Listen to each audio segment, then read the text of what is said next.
for almost I want y'all to count, 5 centuries. That's 500 years. We have been reduced to scorn, reproach. We've been nobodies. A scorn and derision among the nations.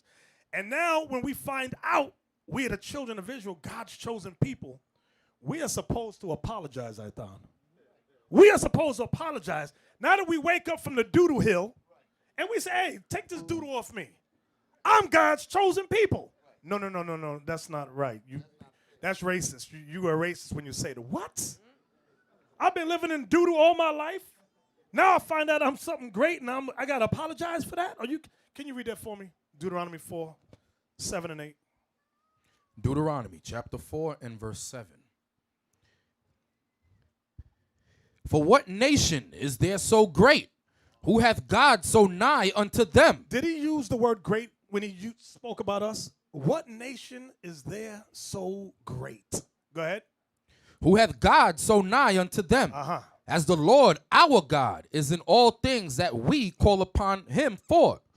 And what nation is there so great, that hath statutes and judgments so righteous as all this law, which I set before you this day? So we have always been a great people, and we shall be so again. Christ ensured it. Our greatness shall return. Now, I mentioned doodle a few minutes ago. People looked at me. You just nasty. I'm not being nasty. Doodle is in the Bible, and we live in doodle. Can you give me that in 1 Samuel chapter 2?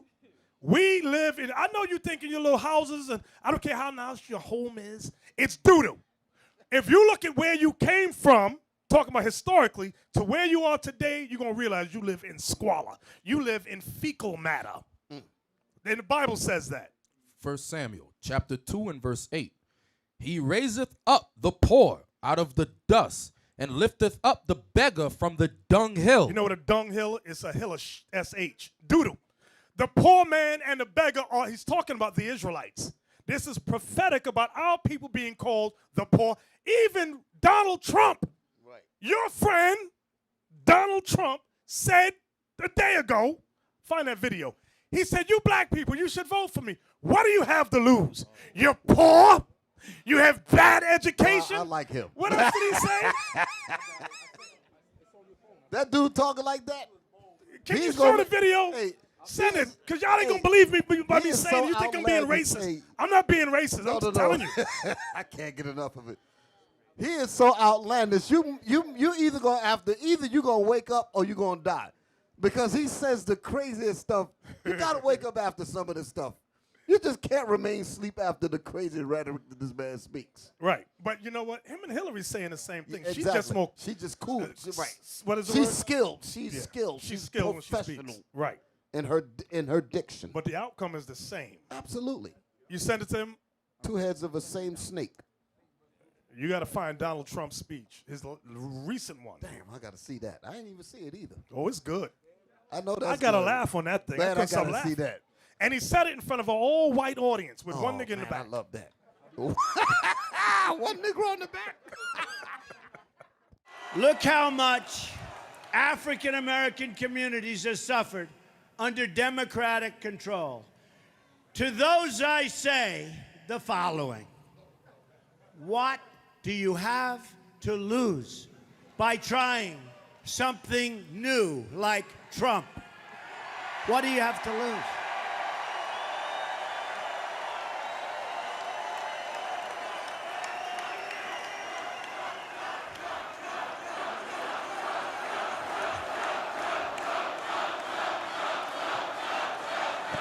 See the nigga in the back? I told you I didn't make that up. I say it again. What do you have to lose? Look, what do you have to lose? You're living in poverty. Your schools are no good. Back you have up. no jobs. Back up. We missed it. 58% of your youth is unemployed. Look how much African-American communities have suffered under Democratic control. To those I say the following. What do you have to lose by trying something new like Trump? What do you have to lose?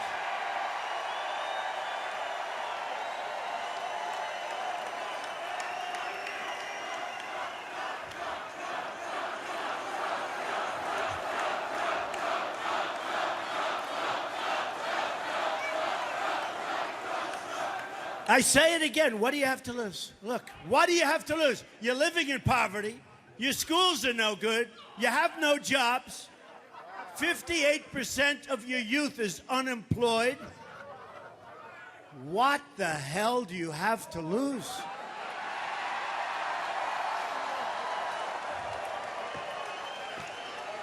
And at the end of 4 years, I guarantee you that I will get over 95% of the African American vote. I promise you. See, I thought I made this up. I didn't make this up. I just paid close attention. Look how much He went back. You saw him point to the black woman. He went like that. This nigga gets it right here. Yeah. Y'all, some of y'all looking up here, they say, how in the world could these men laugh at this?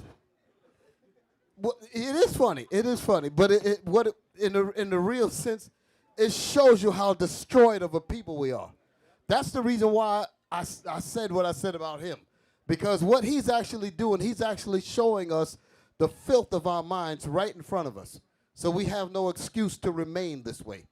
So whenever the medicine, like the bishop is bringing out, whenever this medicine comes along to clean our people up, I'm going to say what he said. What the hell is wrong with us when we don't accept this medicine to get our minds right? That's the question. Oh, man, that thing was beautiful. I thought I'd never see the day. The man just come up and say these things. I can't believe listen to this, Dick and Yausa.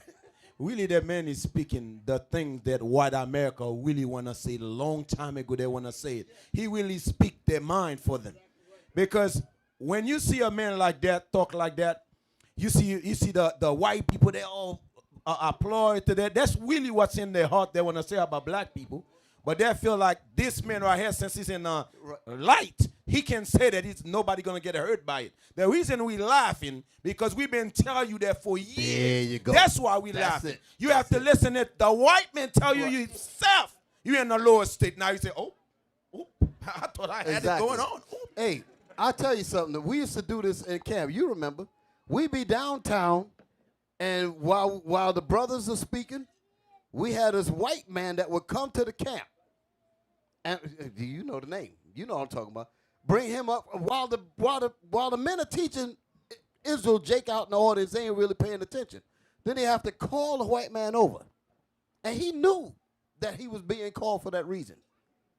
So he get the microphone, and while he's talking, the Negroes haven't figured out that a white man is speaking yet. So you know what the priest would say? He said, hey, Negroes, I got a white man speaking now. Pay attention, and they listen. In other words, he has to come and co-sign and say the things to get your attention. Otherwise, it don't ring home.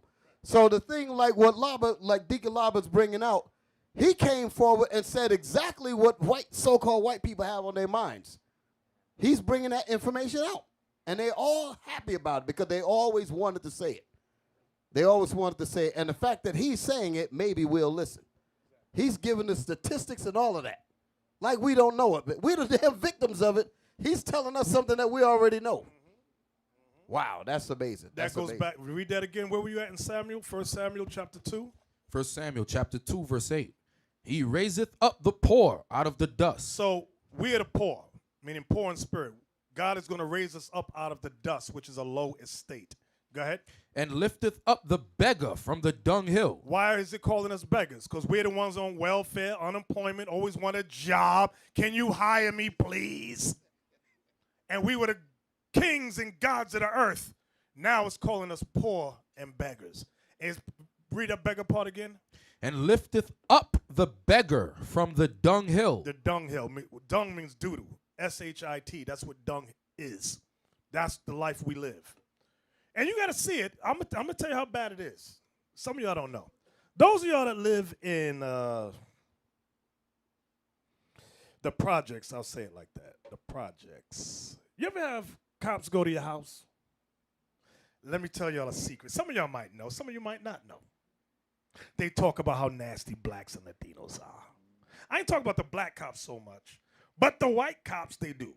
They go, you see this filth? Oh, that's disgusting. Oh, God, don't sit down. There's a roach will fall right on you. Now, I'm not saying that these are things that's common conversation. Common. But which goes back to the scripture that says he raises up the beggar from the dunghill. The way we live is not, and that goes for those of you who may have a big house. It's still a dunghill from where you came from. Okay? When you once had your own plot of land, things of that nature, now you're paying taxes and things of that sort. Read that again for me. He raiseth up the poor out of the dust, and lifteth up the beggar from the dunghill, to set them among princes. You see that? To set us where? Among princes, and to make them inherit the throne of glory. God is going to make us to inherit the throne of glory.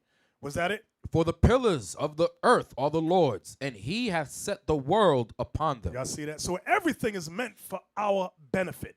It might not look like it yet, but everything is set and created for our benefit.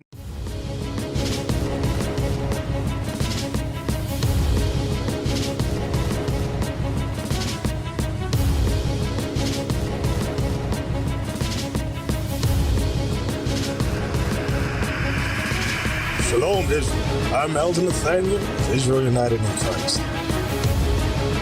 YouTube likes to shut our channels down, as some of you have noticed, ever so often. Subscribing to join IUIC will assure you will always stay connected to our YouTube accounts. We want to do our best to make sure this truth gets out.